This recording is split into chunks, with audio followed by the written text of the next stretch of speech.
నమస్తే, welcome to Leo prime time debate. మనతో పాటు ఉన్నారు సీనియర్ జర్నలిస్ట్ సత్యమూర్తి గారు, అదేవిధంగా పొలిటికల్ అనలిస్ట్ అంకంరావు గారు. సార్ నమస్తే. సార్ నమస్తే. నమస్కారం అండి. సార్ అంకంరావు గారు, మనం చూసుకుంటే ఏదైతే మోంతా తుఫాన్ వచ్చి ఇంత బీభత్సం సృష్టించిన తర్వాత సుడిగాల్లాగా వచ్చి తుఫాన్ అంత వేగంతో మళ్ళీ బెంగళూరుకి వెళ్ళిపోయాడు. మళ్ళీ ఏం గుర్తొచ్చి మళ్ళీ ఇప్పుడు వచ్చాడు, ఏం చేద్దామని వచ్చాడు?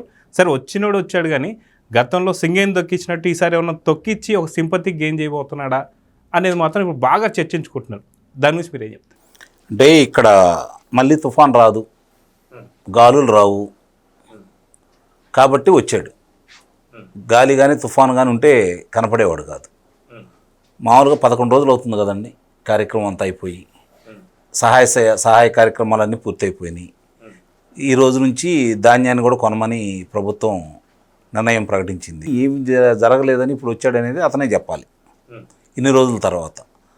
పోనీ ఆ రోజు ఇక్కడి నుంచి ఎందుకు వెళ్ళాడు బెంగళూరు? చంద్రబాబు నాయుడు గారేమో తుఫాన్ అయిపోయిన మరణ రోజే ఇంకా పూర్తిగా వర్షాలు తగ్గతలికి ఏరియల్ సర్వే అన్నాడు, రైతుల దగ్గరికి వెళ్ళాడు, ఒకసాట కూర్చోబెట్టారు వీళ్ళందరినీ, బాధితులందరినీ.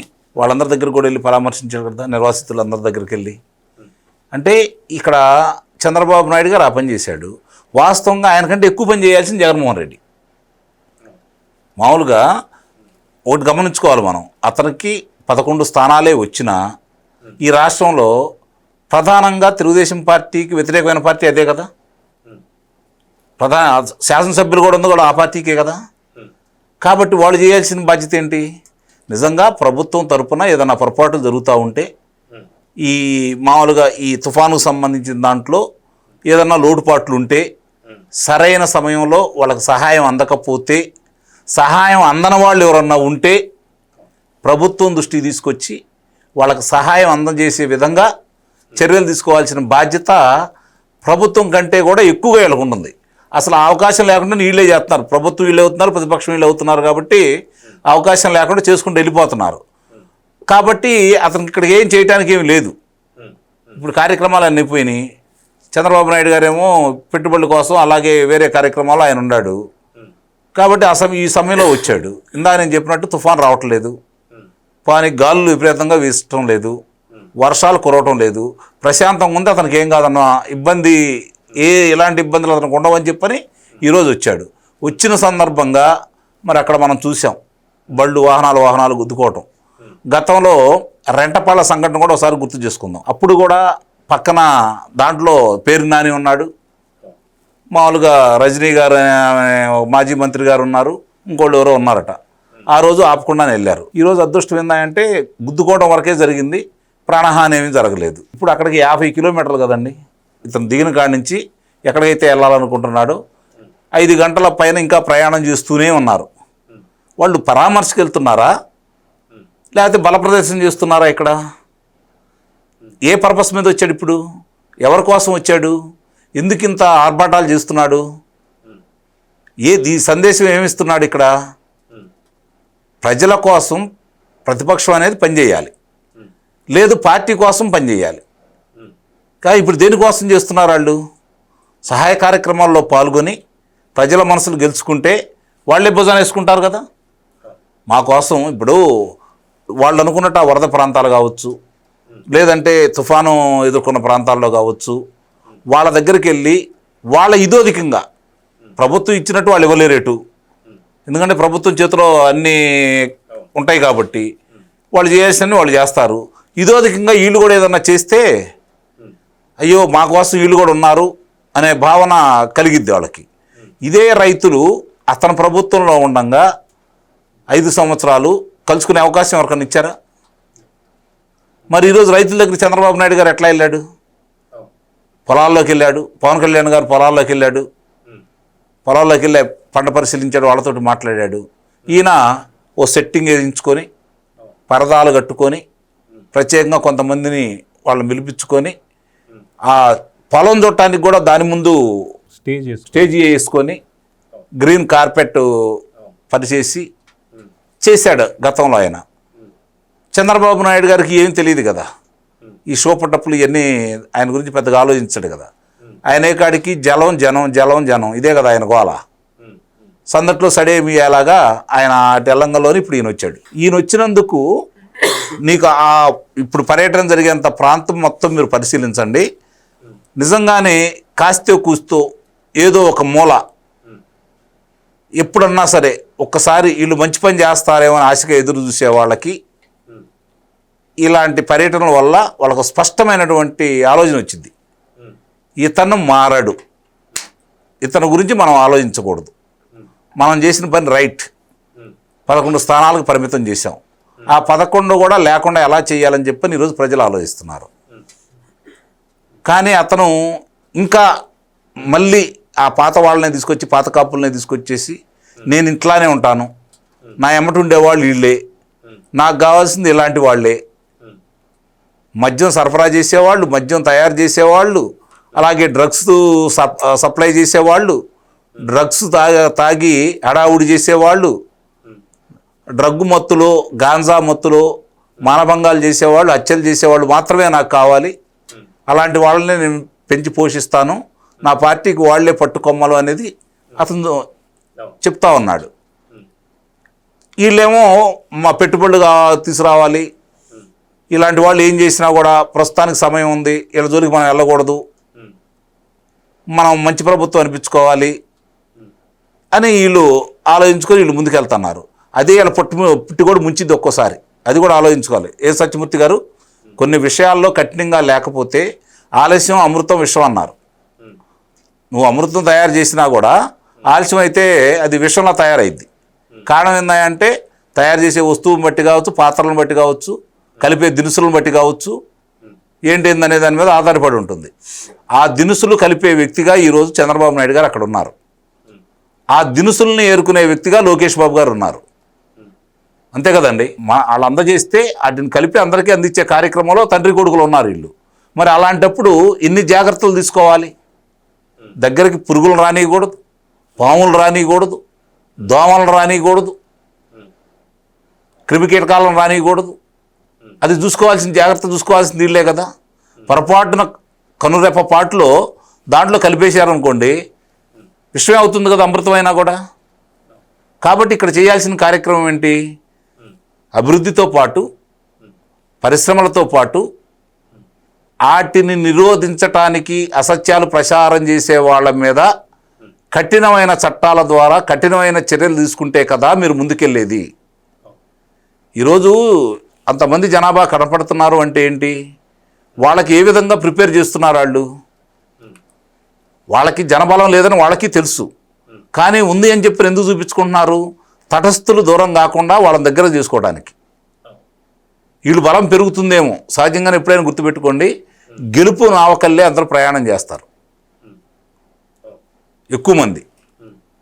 కానీ ఆ గెలుపు వాళ్ళ ముంగిట ఉంది అని చెప్పని నిరూపించుకునేది ఎప్పుడు?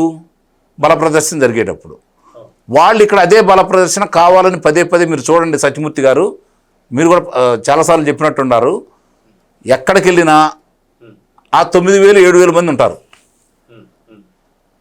నువ్వు ఏ కార్యక్రమాన్ని పెట్టుకోండి, ఒక పల్లెటూరులో లేకపోతే ఒక సింగిల్ రోడ్లో 1000 మంది నిలబడితే ఎంత కిక్కిరిచిపోయిద్ది.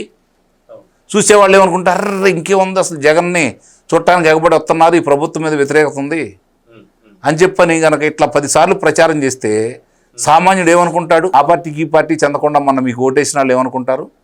నిజమే కామోసు, రేపొద్దున సత్యమూర్తి గారికి వ్యతిరేకంగా నేను నిర్ణయం తీసుకొని తెలుగుదేశానికి ఓటేస్తే మళ్ళీ వాళ్ళ అధికారంలోకి వచ్చారనుకోండి, నాకు ఇబ్బంది కదా.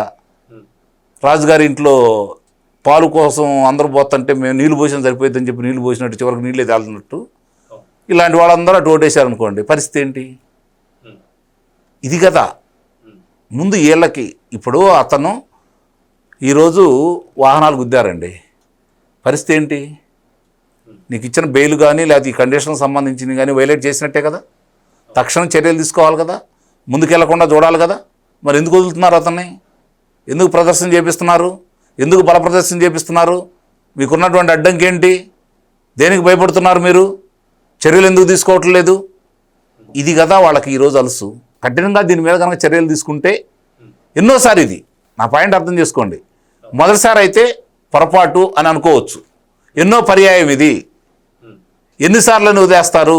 దీనివల్ల ఎంతమంది ఇబ్బంది పడిపోతున్నారు? వాళ్ళే వేరంగం చేస్తుంటారు. నిన్న చూసాను జోగి రమేష్కు సంబంధించింది, ఆసుపత్రుల్లోకి వెళ్ళి అద్దాల బగలగొట్టి హడావుడి చేసి కొడుకు వాళ్ళ ఇంట్లో వాళ్ళు కూడా ఆ పని చేస్తూ ఉంటే తక్షణం వాళ్ళని చొక్కా పట్టుకుని మానేయొద్దా? ఇంకోటి వస్తాడు అక్కడికి. మరి ఇవన్నీ కూడా చేయలేకపోతుంటే దానివల్ల ఏమవుతుంది? మీరు ఎన్ని చేసి ఎంత పెట్టుబడులు తీసుకొచ్చి ఏం చేసినా కూడా పరిస్థితి ఎట్లా ఉంటుంది? ఈరోజు ఇతను రోడ్డు మీద తిరగడానికి అర్హుడా? ఎందుకు ఇన్ని అవకాశాలు ఇస్తున్నారు? దీనివల్ల నష్టం ఎవరికి? ప్రజలకే కదా. ఈరోజు చెడు వెళ్ళినంత తొందరగా మంచి వెళ్ళిద్దా జనంలోకి? రాబాబు అనేదానికి మాట వింటాడా? రారా అని గట్టిగా అంటే మాట వింటాడా? ఇందుట్లో రెండు ఒకటే, కానీ ప్రొనౌన్సియేషనే కదా మార్పు. ఏమండి? ఆ పిలుపులో మాధుర్యం ప్రేమతో ఉంటుంది, ఇదేం ధిక్కారంతో ఉంటుంది, అహంకారంతో ఉంటుంది. కానీ దీన్ని చూస్తే భయపడతారు కదా వాళ్ళు. ఇప్పుడు వాళ్ళు అలాంటి వాళ్ళనే కదా తయారు చేస్తుంది. రేపు పొద్దున మన మాట ఎందుకంటారు వాళ్ళు? అలాంటి వాళ్ళే కదా వాళ్ళకి నచ్చేది. అలాంటి వాళ్ళు తప్పు చేస్తున్నారు, ఇదిగో ఇతనికి శిక్ష ఇస్తున్నాము అని చెప్పని చూపిస్తే ఆ మార్గానికి వెళ్లకుండా ఉంటారు కదా. ఈరోజు మనం చేసే ప్రతి పని కూడా ఎలా ఉండాలి ఏంటనే దాని మీదే మన భవిష్యత్తు, రాష్ట్ర భవిష్యత్తు ఆధారపడి ఉంటుంది కదా. కాబట్టి ఈ విషయంలో పెద్దలు అందరూ కూడా ఒక నిర్ణయానికి రావాలి. ఏం జరుగుతుంది, అతను స్వేచ్ఛగా వదిలేస్తే ఏం జరుగుతుంది? స్వేచ్ఛ ఇవ్వచ్చు, స్వతంత్ర భారతదేశంలో ఇవ్వాలి, కానీ దానికి కొన్ని పరిమితులు అనేది ఉంటాయి కదా. అంటే ఈరోజు గతంలో అతను చేసిన పర్యటన చూసి బాధపడి మాట్లాడుతున్నాను నేను. ఇది అతని మీద వ్యక్తిగతంగా నాకు ద్వేషం అంటూ ఏం లేదు. రాష్ట్రాన్ని ఈ విధంగా చేశాడు కాబట్టి రాష్ట్ర ద్రోహి, కాబట్టి నాకు శత్రువే. ఎందుకంటే 20 సంవత్సరాలు ఇరిక్కిపోయాం మనం, అక్షరక్రమంలో ముందున్నాం, ఆదాయ మార్గంలో వెనకబడిపోతున్నాం, మనకు రాజధాని లేదు. ఎన్నాళ్ళు మనకి బాధలు, ఎన్ని అడ్డంకులు అతను. ఈరోజు ఏదైనా కంపెనీ వస్తుంటే చివరికి గూగుల్, యూట్యూబ్ ఏది వస్తున్నా కూడా మెయిల్స్ రాసేసి, విదేశీ పెట్టుబడులు వస్తుంటే ఆడికి మెయిల్స్ రాసేసి బ్యాంకులకు మెయిల్స్ పంపించేసి వాళ్ళు ఇంత విషాన్ని విరజిమ్ముతూ ఉంటే మన తరపు నుంచి చర్యలు ఏవి అనేది నా బాధ. చర్యలు కూడా కావాలి కదా అభివృద్ధితో పాటు. ఇప్పుడు మన ముందు పచ్చిపక్ష పరాణాలు పెడతారు, పక్కన పావులు తేళ్ళు వదలండి, తింటామా మనం? వెళ్తామా? దగ్గరికి వెళ్ళగలుగుతామా? అవి ఏరేసినప్పుడే కదా, కలుపు తిత్తేనే కదా పంట ఏపుగా పెరిగేది. ఇప్పుడు అది కావాలని ప్రజలు కోరుకుంటున్నారు. ఇప్పుడు ఈ పర్యటన తుఫాన్ ఇంత ఎఫెక్ట్ అయ్యి ఇంత చేసి సమర్థవంతంగా, అసలు నిజంగా సార్ సత్యమూర్తి గారు, నాకు ఆనందం వేసిన విషయం ఏంటంటే మీతో పాల్గొన్న చాలాసార్లు కూడా అధికారుల మీద నేను చాలాసార్లు యాష్టపడ్డా. చాలా తప్పులు చేస్తున్నారని నేను అన్నాను, మీరు కూడా కొన్నిసార్లు హెచ్చరికలు చేశారు.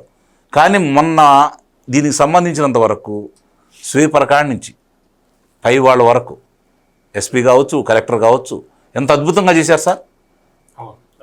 అంటే వాళ్ళలో తప్పు లేదు, వాళ్ళ ఇంకా మానవత్వం ఉంది. వాళ్ళ సరైన మార్గంలో పయనించుకో విధంగా మనం తీసుకెళ్ళకపోవటం మనలో లోపం అయితే నేను భావిస్తున్నాను. సో సత్యమూర్తి గారు, వాస్తవానికి ఇక్కడ మనం చూసుకుంటే ఏదైతే తుఫాన్ వచ్చిన తర్వాత మొన్న వచ్చిన మోంతా తుఫాన్ వచ్చిన తర్వాత అక్కడ స్వయాన ముఖ్యమంత్రి గారే పూర్తి తుఫాన్లో చనిపోయింది 2 మాత్రమే అని చెప్పారు. సో దానికి గల కారణాలు చెప్పారు. కానీ తుఫాన్ కన్నా ప్రమాదకరమైన వాడు జగన్మోహన్ రెడ్డి అని చెప్పేసి ఇప్పుడు ఏపీ ప్రజలందరూ కూడా మాట్లాడుతున్నారు. ఎందుకంటే రెంటపాల పర్యటనలో 3 చంపుకుంటూ వెళ్ళిపోయాడు.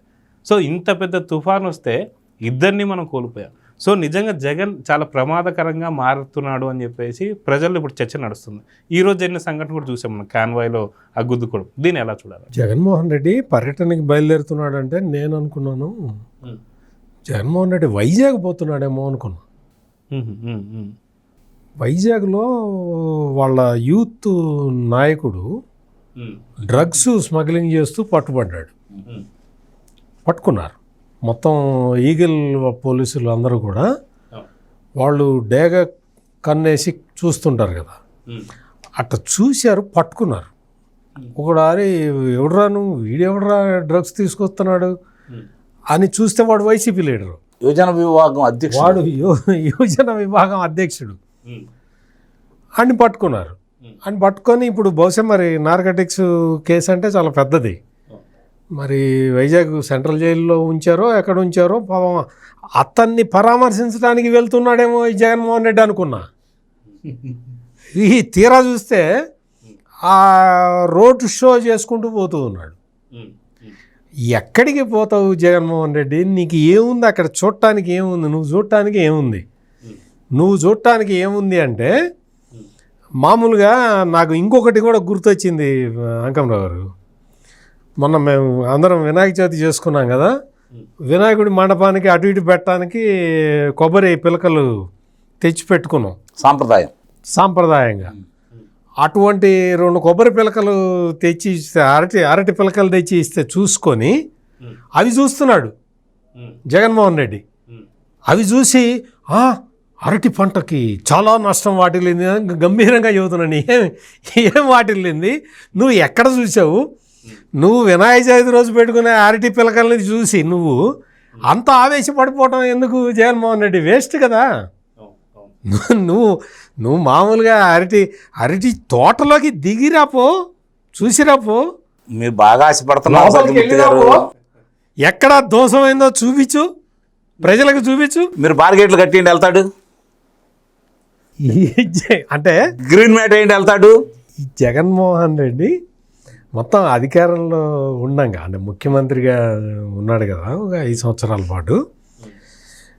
అరే తుఫాను వచ్చిందా అంటే, తుఫాను వర్షంలో తడితే జలుబు చేయదు, దగ్గు వస్తుందిగా, మళ్ళీ కాఫ్ సిరప్ వాడాలిగా, అందుకని మొత్తం అంతా కూడా రెడ్ కార్పెట్ వేశారు.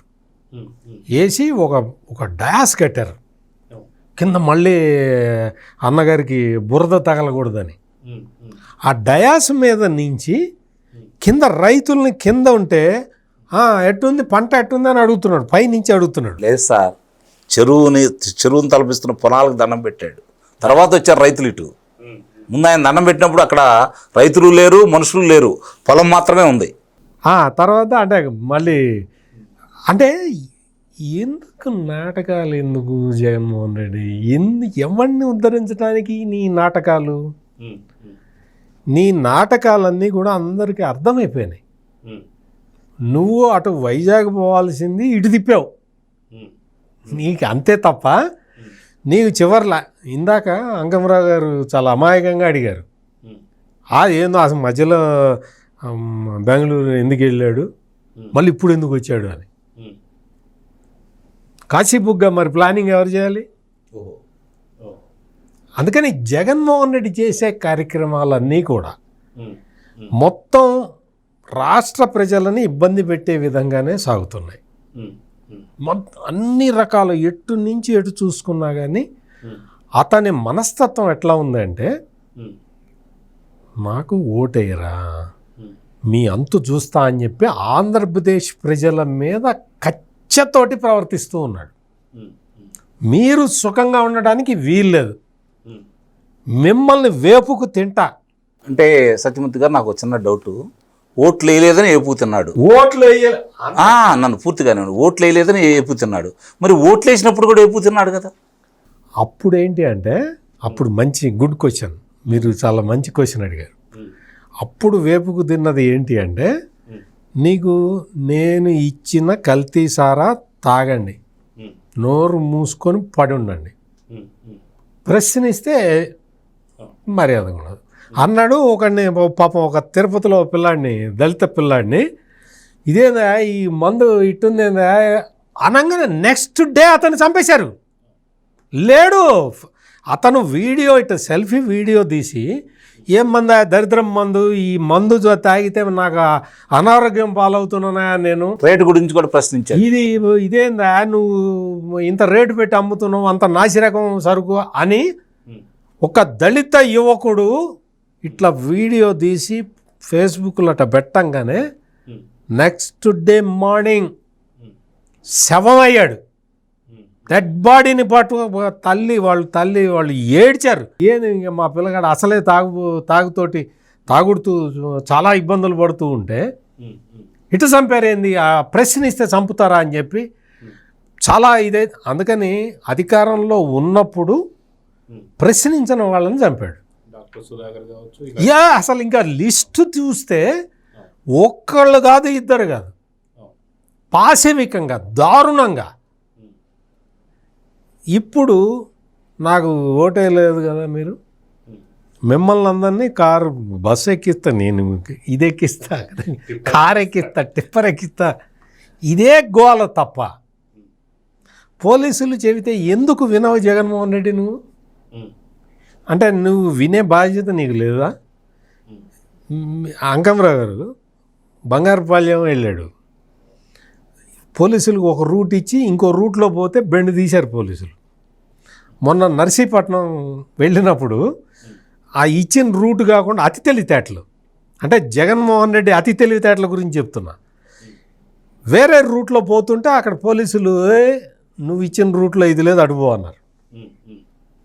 ఆ 2 ప్లేసుల్లో ఎక్కడన్నా నీకు అంటే ఎటువంటి అన్టువర్డ్ ఇన్సిడెంట్స్ జరగలే, సేఫ్గా పోలీసులు ఇచ్చేసి. ఇక్కడ మాత్రం పోలీసులు అతను రూట్ డీవియేట్ అవుతూ ఉంటే చూస్తూ ఊరుకున్నారు వీళ్ళు. ఇక్కడ పోలీసులు మాత్రం ఈ వాళ్ళ పర్యటనలో చూస్తూ ఊరుకున్నారు. ఎందుకు ఊరుకున్నారు?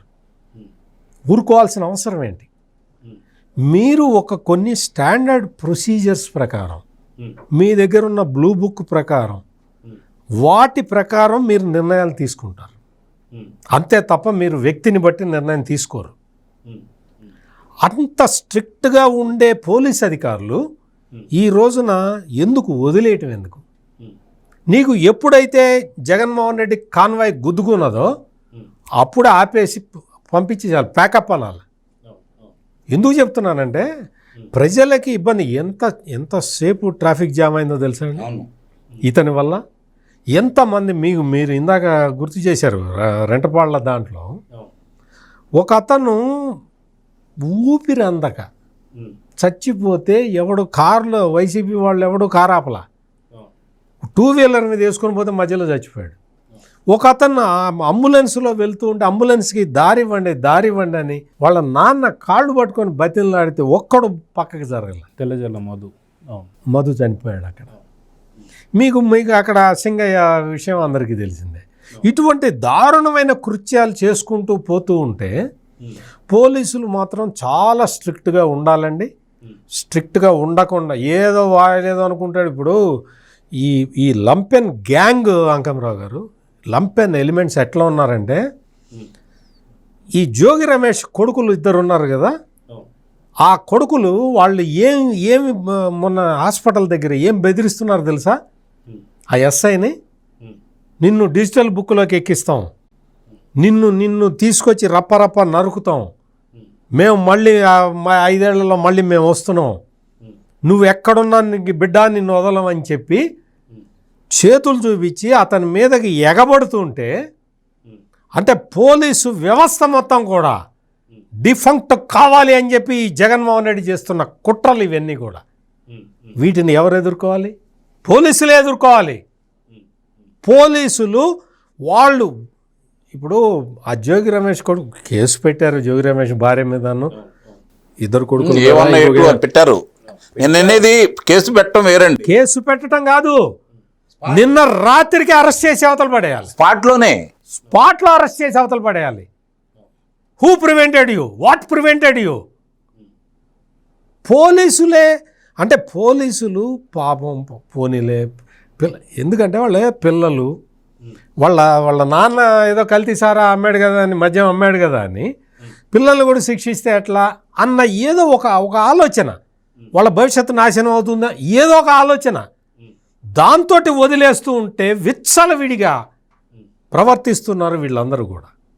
ఈ రౌడీ ఎలిమెంట్స్ని ఇప్పుడు నేను ఇందాక చెప్పా కదా, విశాఖపట్నంలో వాడు కొత్త పదార్థం అంటండి, అది చిన్న స్ట్రిప్స్ ఉంటాయట, అది చాలా హైలీ కాన్సన్ట్రేటెడ్ డ్రగ్. అది అటువంటివి తీసుకొచ్చి అది చూడటానికి కూడా చిన్న చాక్లెట్, వైట్ చాక్లెట్ దీంట్లో ఉంటుంది సైజులో, అంత చిన్న స్ట్రిప్. అది అటువంటివి స్మగ్లింగ్ చేసే పరిస్థితికి వచ్చారు అంటే నిజంగా ఆంధ్రప్రదేశ్ పోలీసులు మాత్రం చాలా జాగ్రత్తగా ఉండాలి. రాజకీయ నాయకుల సంగతి పక్కన పెట్టండి, మీరు ప్రజల ధన మాన ప్రాణాలని కాపాడాల్సిన గురుతరమైన బాధ్యత మీ మీద ఉంటుంది. ఇట్లా విచ్చలవిడిగా ఒకడు డ్రగ్స్ అమ్ముకునేవాడు, ఒకడు నకిలీ మద్యం తయారు చేసి అమ్మేవాడు, ఇంకొకడు పోలీసుల్ని బెదిరించేవాడు, ఇంకొకడు రప్పా నరుకుతాం అనేవాడు. మీరు ఎందుకు స్పేర్ చేస్తున్నారు? ఎందుకు వదిలేస్తున్నారు? జగన్మోహన్ రెడ్డి అతను చేసే పర్యటనలన్నీ కూడా ఇటువంటి క్రిమినల్స్ని కాపాడటానికి చేసుకుంటూ ఉన్నాడు. క్రిమినల్స్ని కాపాడుకోవటానికి జగన్మోహన్ రెడ్డి చేస్తున్న ప్రయత్నాన్ని మనందరం కూడా వదిలేద్దామా? I'm asking direct question to Andhra Pradesh police. Jagan Mohan Reddy క్రిమినల్స్ని కాపాడుకోవడానికి ప్రయత్నం చేస్తున్నాడు, మనం కూడా వదిలేద్దామా? క్రిమినల్స్ని కాపాడుకోవడంలో మనం కూడా సహకరిద్దామా? ఎట్టి పరిస్థితుల్లో ఈ జగన్మోహన్ రెడ్డి పర్యటనల మీద ఉక్కుపాదం మోపకపోతే క్రిమినల్స్ ఇంకా విజృంభిస్తారు. రాష్ట్రంలో శాంతి భద్రతలు కరెక్ట్గా చంద్రబాబు నాయుడు ఉంచగలుగుతాడు అన్న ఉద్దేశంతో ఇన్ని లక్షల కోట్ల రూపాయల పెట్టుబడులు వస్తూ ఉన్నాయి. చంద్రబాబు నాయుడు ఆశయాన్ని అందరూ కూడా దీన్ని క్యారీ ఫార్వర్డ్ చేయాలి, ముందరికి తీసుకెళ్లాలంటే రాష్ట్రంలో శాంతి భద్రతలను కాపాడాలి. శాంతి భద్రతలను కాపాడాలి అంటే ఈ లంపెన్ ఎలిమెంట్స్ని అదుపు చేయాలి.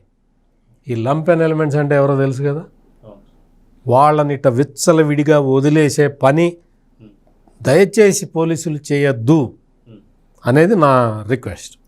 అంకమరావు గారు, ఇందాక సత్యమూర్తి గారు చెప్తున్నట్టుగా నిజంగా వైజాగ్ వెళ్ళే టూర్ అంటే చరణ్ అనే అతను ఏదైతే డ్రగ్స్ ఉన్నాయో అతను పట్టుబడడంతో ఆయన పలకరిస్తానికి వెళ్తున్నాను. నాకు కూడా కొంచెం అది చరణ్ తీసుకెళ్తున్నది కొండలరెడ్డి. అవును, కొండలు అందరూ వైసీపీ బ్యాచ్. నేను అలా ఎందుకన్నారా సార్ అని చెప్పి నాకు అనిపించింది. కానీ గతం ఎవరేసుకుంటే జగన్కి సంబంధించింది జైల్లో పర్యటన చేశాడు, ఏదైతే పిన్నెల రామకృష్ణారెడ్డి. అక్కడ అతను ఈవీఎంని బద్దలు కొట్టిన పోయిన రెంటపాలకు సంబంధించి ఒక బెట్టింగ్ చేస్తున్నటువంటి ఒక నాగమల్లేశ్వరరావుకి విగ్రహానికి దండేస్తానికి వెళ్ళాడు. అదేవిధంగా చూసుకుంటే మనకి తెనాలి జాన్ విక్టర్ సంవత్సరం తర్వాత తెనాలిలో జాన్ విక్టర్ అని చెప్పేసి గంజాయి బ్యాచ్ చైన్ స్నాచింగ్ హంతకులు అక్కడున్న కానిస్టేబుల్ పైన కూడా హత్య చేయబోయారు, చంపేశారు. అవును. సో ఇలాంటి బ్యాచ్ అన్నీ కూడా చూస్తే అవును సత్యమూర్తి గారు అన్న దాంట్లో ఖచ్చితంగా నిజమే అని చెప్పారు. మీరేమనుకుంటున్నారు? అందుట్లో అనుమానం కానీ లేకపోతే రెండో మాట కానీ ఏముంటుంది? దానికి నేను పూర్తిగా ఏకీభవిస్తున్నాను. భవిష్యత్తు ఆంధ్ర రాష్ట్రంలో ఇలాంటి వాళ్ళు తయారు చేయడం కోసం 5 సంవత్సరాలు అతను ప్రయత్నం చేశాడు. ఎందుకంటే ఇక్కడ అభివృద్ధి ఉండకూడదు, విద్యాలయాలు రాకూడదు, పరిశ్రమలు రాకూడదు. విద్యాలయాలు వచ్చినాయి అనుకోండి చదువుకుంటారు, పరిశ్రమలు వచ్చినాయి అనుకోండి ఉద్యోగం చేసుకుంటారు, వాళ్ళ కాళ్ళ మీద వాళ్ళు నిలబడతారు. కాబట్టి అతను ఇచ్చే పథకాల మీద ఈ గాంజా మీద ఆధారపడి ఉన్నారనుకోండి, ఆ మొత్తులు అతనికి ఓటేస్తారు. వాళ్ళు 10 మందిని ఉసుగొలిపితే ఊళ్ళో వాళ్ళు బయటికి రారు. గమనించుకోండి, వాళ్ళు 10 మంది కనుక ఎగబడతా ఉంటే గంజా వేసుకొని ఆడవాళ్ళు వచ్చి ఓట్లేరు, మనకెందుకు లేని చెప్పని మామూలు వాళ్ళు వచ్చి ఓట్లేరు కదా. అలాంటి వాళ్ళని తయారు చేయడం కోసం మాత్రమే ఇలాంటి ప్రయోగాలు అనే విషయాన్ని మీరు గుర్తుంచుకోవాలి. అందుకే సత్యమూర్తి గారు అన్నట్టు ఇలాంటి వాళ్ళని ఏరువేసే క్రమంలో ప్రభుత్వాలు పోలీసులు చాలా కఠినమైన నిర్ణయాలు తీసుకోవాలి, చాలా కఠినమైన నిర్ణయాలు తీసుకోవాలి. ఇందులో ఎలాంటి సందేహం కూడా లేదు. రెండోది, ఇప్పుడు వైజాగ్ ఎందుకు టార్గెట్ పెట్టుకున్నారు వాళ్ళు? ఒకటి ఆలోచించండి, అక్కడ సాఫ్ట్వేర్ హబ్గా తయారవుతుంది. రెండవది, తూర్పు తీర ప్రాంతం 12 దేశాలకి కనెక్టివిటీ అది. కాబట్టి దాని మీద ప్రపంచంలో ఉన్నటువంటి దిగ్గజ సంస్థలకి కన్నుబడింది. వాళ్ళు 1 by 1 వస్తామన్నారు. ఈ విధంగా వచ్చి అక్కడ తయారైతే మామూలుగానే 3 పర్యాయాల నుంచి అతను బోనీ లేదు విశాఖపట్నంలో. మీరు గమనించండి, 2014 లేదు, 2019 లేదు. గాలి మొత్తం వీసి అతను గెలిచినా కూడా విశాఖపట్నంలో ఒక సీటు కూడా తెచ్చుకోలేకపోయాడు. 4 సీట్లు తెలుగుదేశం పార్టీకి వచ్చినాయి. ఇప్పటికి అట్లానే అయినాయి. అంటే మనం ఏమి చేసినా కూడా వీళ్ళు మనకి ఓట్లు వేయట్లేదు. కాబట్టి మనం ఇలాంటి వాళ్ళని తయారు చేయాలని చెప్పి అక్కడే ఈ వచ్చే సాఫ్ట్వేర్ పిల్లలు ఎవరైతే ఉంటారో వాళ్ళకి కావచ్చు, ఇక్కడ ఉన్నటువంటి విద్యార్థులకు కావచ్చు, ఇప్పటి నుంచి తయారు చేస్తే వాళ్ళు ఇంక పని ఏం చేస్తారు? చేయరు కదా. భయభ్రాంతులకు గురి చేస్తూ ఉంటారు, వాళ్ళు ఇష్టం వచ్చిన పనులన్నీ చేస్తూ ఉంటారు, రోజుకొక అరాచకం చేస్తారు, 2-3 రోజులకు ఒకళ్ళని చంపేస్తూ ఉంటారు. వాళ్ళకి అదే కదా, వాళ్ళ నిత్యకృత్యం అలానే తయారవుతూ ఉంటుంది. అప్పుడు వాళ్ళ పరిశ్రమలు ఎందుకు వస్తాయి? ఇది అతని మెయిన్ కాన్సెప్ట్. కాబట్టి దాన్ని ఎన్నుకున్నాడు. రెండోది అక్కడ నుంచి అందరికీ అంటే ఎప్పుడైనా సరే మనకి బాగా మీరు గమనించుకోండి, అభివృద్ధి చెందే దేశాలకల్లి అభివృద్ధి చెందే ప్రాంతాలకల్లే ప్రజలు ఎక్కువ ఆకర్షితులు అవుతూ ఉంటారు. కారణం ఏంటంటే ఆదాయ మార్గాలతో పాటు పని కూడా దొరికింది కాబట్టి ఇప్పుడు యువత అంతా అక్కడికే చూస్తూ ఉంటారు కదా రేపు పొద్దున. ఇప్పుడు వీళ్ళిద్దరు లక్ష్యం కూడా రమారమే 5 లక్షల నుంచి 7 లక్షల మందికి ఒక విశాఖపట్నంలోనే ఉద్యోగ కల్పన జరగాలనే తలంపుతోటి ముందుకెళ్తున్నారు కదా. ఇప్పుడు వీళ్ళు తెచ్చినవన్నీ కూడా గ్రౌండ్ అయితే 7 లక్షల మంది దాకా ఉద్యోగాలు కూడా వస్తాయి కదా. మరి అంతమంది అక్కడ ఉన్నప్పుడు రేపు పొద్దున ఆ విశాఖ ఆర్థిక రాజధానిగా తయారైతే ఒకసారి ఊహించండి, సహజ సౌందర్యంతో కూడినటువంటి విశాఖపట్నం అభివృద్ధిగా అందించుతూ ఉంటే ప్రపంచ దేశాల వాళ్ళ కళ్ళు ఇంకా బాగా పడతాయి కదా దాని మీద. కాబట్టి చెడగొట్టాలంటే ఏం చేయాలి? ఇలాంటి వాళ్ళని తయారు చేయాలి. వాళ్ళ ద్వారా మత్తు పదార్థాలు కావచ్చు, గాంజా కావచ్చు. ఇప్పుడు గాంజాని ఏం చేశారు వీళ్ళు? 15,000 ఎకరాలు గతంలో ఆ ప్రభుత్వంలో ఉండగా సాగు జరిగేది. కానీ వీళ్ళు వచ్చిన తర్వాత దాన్ని మొత్తం నాశనం చేస్తే పక్క రాష్ట్రాల నుంచి తెప్పించుకోవాల్సిన పరిస్థితి కనిపిస్తున్నది. అయినా సరే వీళ్ళు ఎక్కడ ఈగల్ టీంను పెట్టి వీళ్ళు ఎక్కడికక్కడ పట్టుకుంటున్నా కూడా వాళ్ళు ఈ విధంగా చేస్తున్నారంటే కారణం అదే. కాబట్టి జగన్మోహన్ రెడ్డి ఆలోచన విధానాలు ఎప్పుడైనా సరే ఒకటే గుర్తుపెట్టుకోండి మీరు, అతను అభివృద్ధి చేసి ఓట్లు అడగడు, నిజాయితీగా ఓట్లు అడగడు. రేపు పొద్దున్న నేను ఈ పని చేసి పెడతాను, ఈ పరిశ్రమలు తీసుకొస్తానని ఓట్లు అడగడు. ఎందుకంటే అతను ఒక నిర్ణయానికి వచ్చి ఉన్నాడు, నా అవినీతి గురించి ప్రశ్నించట్లేదు.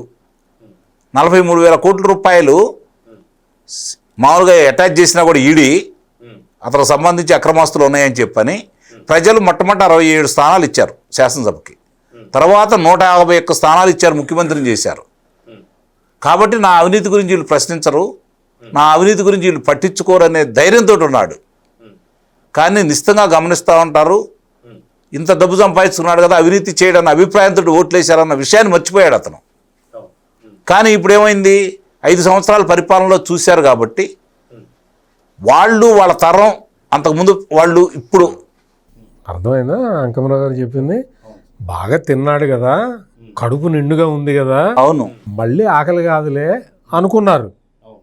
యువతలో ఉంది బకాసురుడు నాకు తెలియదు కదా. అవును, కరెక్ట్, పర్ఫెక్ట్. కాబట్టి ఇప్పుడు అతను చేయాలనుకున్న కార్యక్రమాలన్నిటి కూడా అడ్డుకట్టు పడతా ఉంది. ఇక్కడే కాకుండా దేశవ్యాప్తంగా అంతర్జాతీయంగా చూసాం మనం. దక్షిణాఫ్రికా కావచ్చు, లేకపోతే దుబాయ్లో కావచ్చు, మరి అక్కడ ఏదో దీవు అంటున్నారు, బ్యాంకులు అంటున్నారు, చాలా రకరకాలుగా చెబుతున్నారు. కాబట్టి వీటన్నిటికీ కూడా ఫ్లో అయ్యేది రేపు పొద్దున ఇక్కడ నుంచి ఈ కార్యక్రమాలు చేయకపోతే. కాబట్టి ఇవన్నీ విచ్చలవిడిగా జరిగితేనే కదా అతనికి ఆదాయ మార్గాలు. ఈ ఎక్కడ చెడగొడుతున్నారు వీళ్ళు, ఇదో కడుపు మంట. రెండోది అతను ఎమ్మట ఆకర్షితులు కావట్లేదు ఎన్ని చెప్పినా కూడా. కనీసం ఈ విధంగా అన్నా సరే యువతని నిర్వీర్యం చేయాలని చెప్పిన తలంపుతోటి అతను ముందుకెళ్తున్నాడని అయితే నేను భావిస్తున్నాను. సార్, ఫైనల్గా సత్యమూర్తి గారు, ఇందాక మీరు ఒక ఎక్సలెంట్ పాయింట్ చెప్పారు. ఎందుకని వచ్చాడు, ఒక వీడియో కాన్ఫరెన్స్ పెట్టాడు, బెంగళూరుకి వెళ్ళిపోయాడు అన్నప్పుడు మీరు చెప్పారు ఏదైతే పలాస స్టాంపీడ్ గురించి. నాకు ఇప్పుడు మీరు చెప్పింది ఇంకొక ఆలోచన ఏమొస్తుందంటే, నవంబర్ 14-15 తారీఖు ఆంధ్రప్రదేశ్ ప్రతిష్టాత్మకంగా తీసుకుంటూ పెట్టుబడుల సదస్సు జరగబోతుంది. దాని మీద కాళ్ళకి చక్రాలు కట్టుకొని తండ్రి కొడుకులు పూర్తిగా విదేశాలు తిరుగుతూ తీసుకొస్తుంటే అప్పుడు ఏదైనా జరిగే అవకాశం ఉందా అని చెప్పి ఆంధ్రప్రదేశ్ చాలా భయపడుతున్నారు. ఏదైనా జరిగే అవకాశం ఉందా, ఏం జరగబోతుందంటే ఏం చెప్తారు? ఇప్పుడు వాళ్ళు ప్లాన్ చేస్తారు ధ్వంసం చేయటానికి. విశాఖపట్నంలో ఈ పార్ట్నర్షిప్ సమ్మిట్ని ధ్వంసం చేయటానికి, అంటే జరగకుండా చేయటానికి శతవిధాల ప్రయత్నం చేస్తారు, అందులో డౌటే లేదు. అందుకనే మరి పోలీసులు కూడా మొత్తం అంతా వలపన్ని ఉన్నారు కాబట్టే, డేగ కళ్ళతోటి చూస్తూ ఉన్నారు కాబట్టే ఈ మాదక ద్రవ్యాల బ్యాచ్ దొరుకుతూ ఉన్నది. అందుకని మీరు అడిగిన క్వశ్చన్కి నేను చెప్తున్నది ఏంటంటే, ఇప్పుడు దొంగతనం చేయటానికే ప్రయత్నం చేస్తుంటాడు. అది కూడా కాదు సత్యమూర్తి, దొంగని ఎట్టని పట్టుకోవడానికి పోలీసులు చూస్తున్నారు సార్. మీరు చెప్పింది ఇప్పుడు 14-15, మరి ఇప్పుడు ఇవాళ తారీఖు ఎంత? 4. ఇప్పుడు వెళ్తే రేపు పొద్దున అది మర్చిపోతారు కదా, 13 వెళ్తాడు. అంటే నేనేది ఏంటంటే, అక్కడ విశాఖపట్నంలో ఇటువంటి డ్రగ్ రాకెట్స్ ఎన్ని తిష్ట వేసి ఉన్నాయో పోలీసులు గమనిస్తూ ఉన్నారు. ఎందుకంటే విశాఖపట్నంలో చాలా కీలకమైన హబ్ కాబట్టి విశాఖపట్నం అనేది దాన్ని ఎట్లా విధ్వంసం చేయాలని ప్రయత్నం చేసే బ్యాచ్లు చాలా ఉంటాయి. అందుకనే పోలీసులు అక్కడ పూర్తి స్థాయిలో నిఘా వేసి ఉంచారు. అందుకనే ఈ క్రిమినల్ ఎలిమెంట్స్ దొరుకుతూ ఉన్నాయి. ఈ లంపెన్ ఎలిమెంట్స్ ఎక్కడెక్కడ అటు ఇటు తిరుగుతూ ఉంటే పట్టుకొని బొక్కలో వేస్తున్నారు. ఇక్కడ మనం ఈ పెట్టుబడుల సదస్సుని ఏదైతే పార్ట్నర్షిప్ సమ్మిట్ జరగబోతున్నదో ఈ పార్ట్నర్షిప్ సమ్మిట్ని విజయవంతం చేయటానికి ఇప్పటికే మొత్తం అంతా కూడా ఎస్టాబ్లిష్ అయి ఉన్నది. దాన్ని ధ్వంసం చేయటానికి ఆగస్టు 15 జనవరి 26 తారీఖుల్లో పాకిస్తాన్ నుంచి ఉగ్రవాదులు అటు ఇటు కొండల్లో లోయల్లో వచ్చి బాంబులు పెట్టడానికి ప్రయత్నం చేస్తూనే ఉంటారు కదా. వాటిని భద్రతా దళాలు పట్టుకుంటూనే ఉంటాయి కదా. Same thing happening. అందుకని వాళ్ళు ప్రయత్నం చేయరండి, లేదు పోలీసులు చూసి భయపడతారండి అని చెప్పేంత అమాయకుడిని నేను కాదు. పోలీసులు అయితే మాత్రం చాలా విజిలెంట్గా నిఘాలో ఉన్నారు, ఉంచారు, పట్టుకుంటున్నారు. అట్లా పట్టుబడ్డ బ్యాచే ఈ వైసీపీ యూత్ బ్యాచ్. అట్ట దొరికారు. వాళ్ళు తీసుకొచ్చింది కూడా ఆ మిత్ అనే ఒక మత్తు పదార్థం, డ్రగ్. అది చాలా హైలీ సోఫిస్టికేటెడ్ ఇది. అటువంటివి చేసుకుంటూ పోతా వాళ్ళ ఆలోచన అదే ఉంటుంది. వాళ్ళ ఆలోచనలో మార్పు ఉండదు. మారాల్సింది ఎవరు అంటే ఆంధ్రప్రదేశ్ ప్రజలు మొత్తం చూడాలి. ఇప్పుడు జనం వస్తున్నారు, జన ప్రభంజనం అని వేసుకుంటుంటారు వాళ్ళ ఛానల్స్లో. జన ప్రభంజనం ఎక్కడ వస్తున్నారు, ఎట్లా వస్తున్నారు, నీ పరిస్థితి ఏంటి అందరికీ తెలుసు. నువ్వు నేషనల్ హైవేలో నువ్వు కార్లు ఎట్లా పెడుతున్నావు, నీ ముందర ఎక్కడన్నా చూడండి. జగన్ గారు, మీరు జగన్ అంటే మళ్ళీ మీ పేరు కూడా అదే కాబట్టి ఆయన వెళ్ళేటప్పుడు ఎక్కడన్నా చూడండి, ఫస్ట్ ఒక లారీ ఆగి ఉంటుంది చూడండి. రోడ్డుకి అడ్డంగా లారీ ఆగి ఉంటుంది. ఇతను కాన్వాయ్లో వెళ్తూ ఉంటాడు. లారీ ఉంటుంది కదా ముందర, ఎవరు పోలేరు కదా, ట్రాఫిక్ జామ్ అవుతుంది కదా. అప్పుడు తీస్తారు వీళ్ళందరూ కెమెరాలు. సూపర్ ముందర లారీ పెడితే పోలేరు కదా. ఈ టెక్నిక్లు, ఈ టాక్టిక్స్ తోటి అట్ట చేసే వైనాట్ 174, 175 అని చెప్పి 11కి వచ్చారు. ఇంకా అటువంటి టెక్నిక్స్ వాడటం మానట్లేదు. ఈ మొత్తం ఈ క్రిమినల్ సైకాలజీ మొత్తాన్ని కూడా బంగారుపాళ్యం వెళ్ళినప్పుడు చిత్తూరు ఎస్పీ చాలా క్లియర్ కట్గా ప్రజలకి అర్థమయ్యేలాగా డ్రోన్ కెమెరాలు పైనుంచి పంపించి చూపించి చెప్పాడు. ఆ టైపులో నేను అనుకోవటం చిత్తూరు ఎస్పీ నర్సీపట్నం పర్యటన కూడా నేను అనేది ఏంటంటే అందరూ కూడా రాష్ట్రంలో ఉన్న పోలీస్ ఆఫీసర్లు అందరూ కూడా ఈ కొత్త టెక్నాలజీని వాడాలి, లేటెస్ట్ ఎక్విప్మెంట్స్ వాడాలి. లేకపోతే క్రిమినల్స్ని అడ్డుకోవటం కష్టం అవుతుంది.